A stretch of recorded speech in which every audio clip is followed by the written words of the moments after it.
Alô, nação Urubu 81 de todo o Brasil, mais um bate-papo histórico. Esse bate-papo de hoje eu vou te dar uma dica. Até antes de assistir o vídeo completo, você já compartilha com o máximo de rubro-negros possível.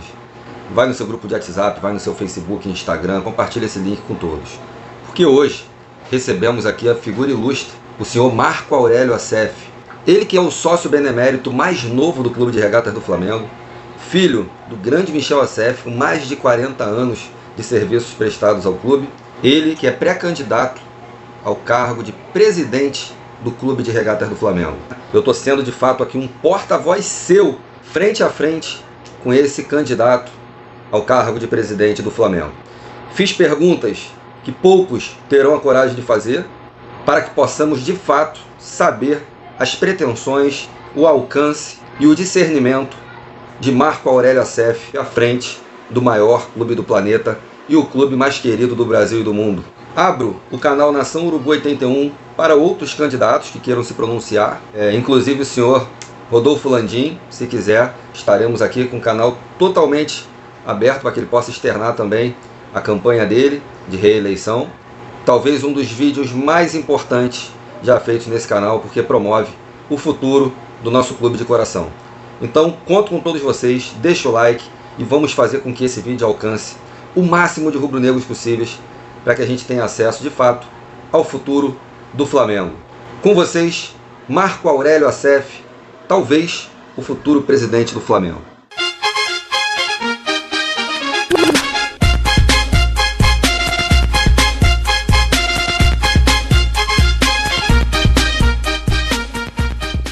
Doutor Marco Aurélio, de onde surgiu essa ideia e essa pretensão em assumir o cargo de presidente do Clube de Regatas do Flamengo? Surgiu de bons amigos que marcham comigo nessa caminhada aí em busca de um Flamengo melhor há bastante tempo, né? Não é um projeto pessoal, é um projeto de jovens amigos preocupados com os rumos, né, que o Flamengo tem se direcionado. Então, a vontade sempre deve ficar em segundo plano em relação ao interesse do Flamengo. Então, doutor, qual presidente na história do Flamengo mais te inspirou a pleitear esse cargo? O presidente Márcio Braga, com certeza, é unanimidade em todos os torcedores do Flamengo, porque ele inicia um verdadeiro projeto de reestruturação do Flamengo com a FAF, com a Frente Ampla pelo Flamengo. Em 1976, nós conseguimos superar uma letargia, né, em relação a títulos, em relação a nossas dívidas. Então o presidente Márcio Braga, com certeza, de 10 em cada 10 rubro-negros, foi o grande presidente do Flamengo, vitorioso, com 6 mandatos, e uma pessoa acima do bem e do mal, um verdadeiro rubro-negro que encarnou o espírito vencedor. Uma dúvida que muitos torcedores têm, inclusive eu. Nós sabemos que o cargo de presidente do Flamengo é um cargo não remunerado num país capitalista como o nosso. Eu queria saber o que motiva um presidente bem intencionado a assumir um clube, que nós sabemos, né, que o Flamengo é o céu e o inferno ao mesmo tempo, numa fração de segundos. O que motiva um profissional, por exemplo, como o senhor, a assumir a presidência do clube sabendo que não embolsará nenhum centavo por se tratar de um cargo não remunerado? Eu sou advogado do Flamengo nos tribunais esportivos de forma amadora, sem remuneração, já há 12 anos. O meu pai, desde 1976. O meu irmão, desde o mandato do Hélio Ferraz, querido presidente Hélio Ferraz, que nós nos dedicamos à defesa do Flamengo nos tribunais esportivos, sempre de forma amadora, sempre de forma não remunerada. Então eu penso que assumir, né, esse compromisso com o Flamengo nada mais é do que podermos dar de mais importante que temos, que é o nosso tempo e a nossa expertise profissional, sempre em prol do Flamengo, sempre colocando os interesses do Flamengo em primeiro lugar, sempre imaginando um Flamengo maior e melhor. Hoje nós vemos claramente as mídias tradicionais atuando nas TVs, nas rádios e por aí vai, e as mídias independentes, que a cada dia crescem mais, principalmente pelo YouTube. E a dúvida que paira no ar é: como que o senhor enxerga esse crescimento e qual a importância das mídias independentes para o Clube de Regatas do Flamengo? A importância das mídias independentes ela nasce exatamente no fato de que eles não têm interesses comerciais vultosos, interesses que venham a sobrepor o direito de informação do ouvinte ou do telespectador. Então, eu acho de suma importância o fomento dessa mídia, né, sempre com uma cobertura isenta e imparcial do fato, porque o compromisso, né, de quem informa é com o fato e não com a versão dele. Todos esses personagens, eu não vou citar um nome para não ser injusto aqui, de esquecer alguém, mas nós temos alguns torcedores ali que hoje fazem parte da Flamureta, faziam parte da antiga geral, que são símbolos do Flamengo dentro do estádio. Eu queria saber, dentro do projeto de gestão futura que o senhor tem junto ao Flamengo, se há um objetivo de ajudá-los de alguma maneira, de alicerçar a ida deles ao estádio, de fazer algo em prol desses torcedores que, de fato, são de suma importância para o sucesso do clube. Eu acho importantíssima a presença, né, dos torcedores símbolos, né? Temos vários, e eu aqui, se fosse nominá-los, cometeria a indelicadeza de, com a memória, não citar alguns, mas é fundamental o Flamengo tratar com muito carinho esses verdadeiros torcedores rubro-negros de corpo e alma que 24 horas por dia respiram o Flamengo, pensam o Flamengo e desejam o bem do Flamengo. Fazem viagens longas para ver o Flamengo jogar, quer seja nas quadras, quer seja nos campos de futebol. Então eu penso que eles são o espírito rubro-negro, né? E o Flamengo precisa dar muito carinho e suporte. E assim o fez com a empresa Buser, ao disponibilizar um ônibus para levar inúmeros torcedores para Lima ver a final da Libertadores. Vou citar rapidamente exemplos aqui, como a ginástica do Flamengo, como o remo do Flamengo, como o Flamengo Imperadores, o time de futebol americano do Flamengo, como propriamente o futebol feminino do Flamengo, que é o Flamengo Marinha, as categorias de base do clube. Como que o senhor deve proceder para estimular, para apoiar mais esses esportes que, ao meu ver, não têm o reconhecimento devido pelo clube hoje? Bom, nós temos que ter em mente que os projetos, né, que não são vinculados ao futebol profissional, o ideal era que eles fossem autossustentáveis, né? E nós tivemos um grande projeto, que é o projeto Anjo da Guarda, que foi liderado aí pelo grande ex-vice-presidente de Esportes Olímpicos, o Alexandre Póvoa, e nós podemos captar mais receita no mercado através de empresas que deduziam os impostos com essa doação para o Flamengo. Então, eu julgo que é fundamental termos um equilíbrio financeiro.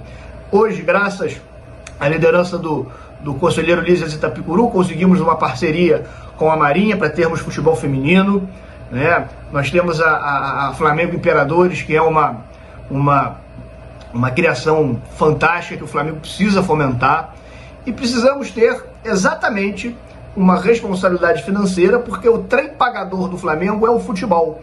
Então, a grande maioria da receita do Flamengo, ela é oriunda do futebol profissional.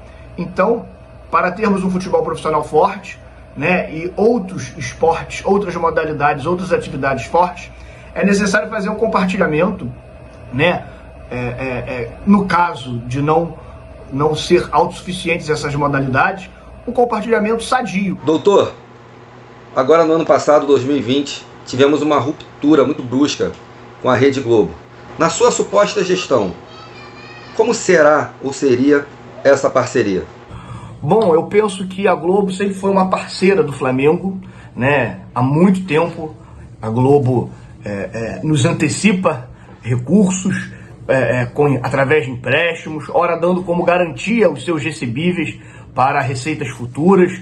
Então eu penso que é fundamental a parceria do Flamengo com a Globo, né? Nós ainda temos vigorando o contrato de direito de transmissão do Campeonato Brasileiro, e penso que não havendo uma segunda oportunidade, não havendo um plano B melhor do que foi apresentado no caso da Flá TV+, é fundamental essa reconciliação, porque com a Globo o Flamengo consegue ser visto e transmitido nos rincões mais distantes desse país. e imagino que não há nenhuma outra emissora, né, com tamanha capilaridade e penetração em território nacional. Então penso que é fundamental um realinhamento com a Globo, né? Não podemos, na qualidade de dirigentes, colocar interesses comerciais próprios, pessoais, né, ou de empresas das quais trabalhamos fora do Flamengo, influenciar na tomada de decisão com uma briga com uma parceira do Flamengo de longo tempo. Na sua gestão, nós teremos alguma expectativa do Flamengo criar o seu estádio próprio? Sabemos, né, da dificuldade que o mundo passa, mas você acha que esse é um projeto palpável? Ou a casa do Flamengo, de fato, é o Maracanã e a torcida precisa se adaptar a essa ideia? O Maracanã é a casa do Flamengo, porque nós temos lá as nossas melhores recordações, os nossos grandes títulos lá foram comemorados. Então, falarmos de estádio próprio, eu penso que beira, né, a imoralidade, depois de saber o que aconteceu com o Corinthians, do ponto de vista de endividamento. Eles ganharam, né, um financiamento de mão beijada pelo presidente Lula, então eles tiveram que pagar o financiamento, né, e estão tendo sérios problemas. Então a solução do estádio próprio passa pelo Flamengo ganhar a licitação de concessão do Maracanã por um longo período, creio que de 35 anos. Então o Flamengo precisa liderar esse movimento e não podemos entrar nessa licitação do Maracanã para perder. Temos que entrar para ganhar, não importa, né, o concorrente, porque o nosso lema é vencer, vencer, vencer. A tragédia do Ninho do Urubu, aqueles jovens que morreram queimados ali. Qual a sua ótica? Como deve se proceder? E qual o sentimento do Clube de Regatas do Flamengo, não só no âmbito jurídico, mas também no âmbito humano? Como que você enxerga aquele ocorrido?